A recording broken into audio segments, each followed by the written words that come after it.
Video শুরুতে আমাদেরকে দেখানো হয় একজন জেলে নদীর ধারে মাছ ধরছিল।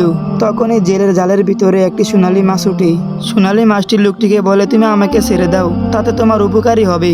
জেলের মনটি ছিল অনেক নরম। জেলে মাছটিকে নদীর ধারে ছেড়ে দেয়। আর সন্ধ্যাবেলা লোকটি বাসায় চলে যায় আর সব ঘটনা তার স্ত্রীকে খুলে বলে যে আমার জালের ভিতর কথা বলা সোনালী মাছ উঠেছিল।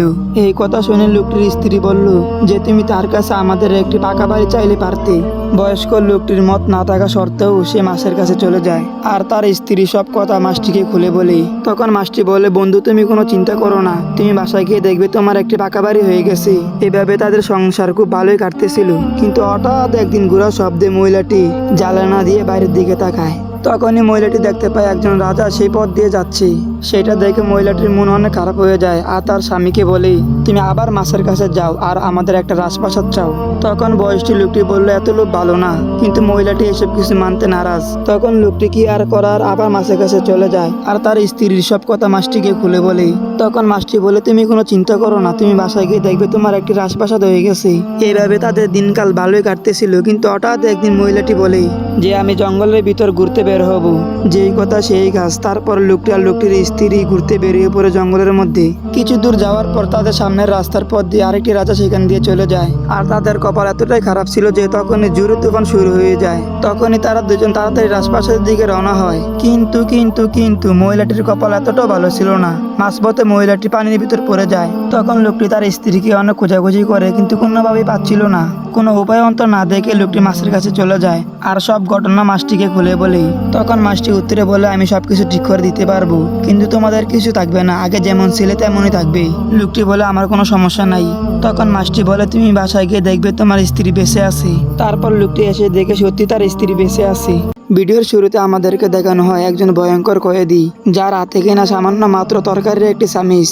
এই ভয়ঙ্কর কয়েদি একদিন রাত্রে চিন্তা ভাবনা করে যে আমি এই জেলখানা থেকে পালিয়ে যাব। যে কথা সেই কাজ।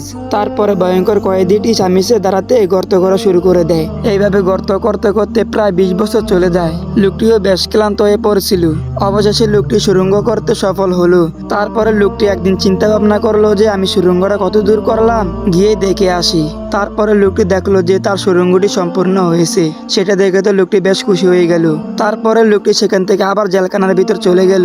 সেখানে গিয়ে লোকটি একটি ড্রেস পরলো। তখনই দেখতে পেল যে সেখান দিয়ে একজন পুলিশ হেঁটে আসছে। তারপরে লোকটি তাড়াতাড়ি করে সুড়ঙ্গের ভিতর পোশাকগুলো লুকিয়ে ফেললো আর ক্যালেন্ডারের ভিতর তাকিয়ে রইলো। পুলিশটা সব ঠিকঠাক আছে দেখে সেখান থেকে চলে গেল। তারপর লোকটি তাড়াতাড়ি করে সুড়ঙ্গের ভিতর ঢুকে পড়লো আর দেয়ালের উপরে গিয়ে পৌঁছালো। আর তারপর লোকটির সাথে কি হলো সেটা যদি দেখতে চাও তাড়াতাড়ি কমেন্টে জানিয়ে দাও। ভিডিওর শুরুতে আমাদেরকে দেখানো হয় একটি জ্বলন্ত আগুন।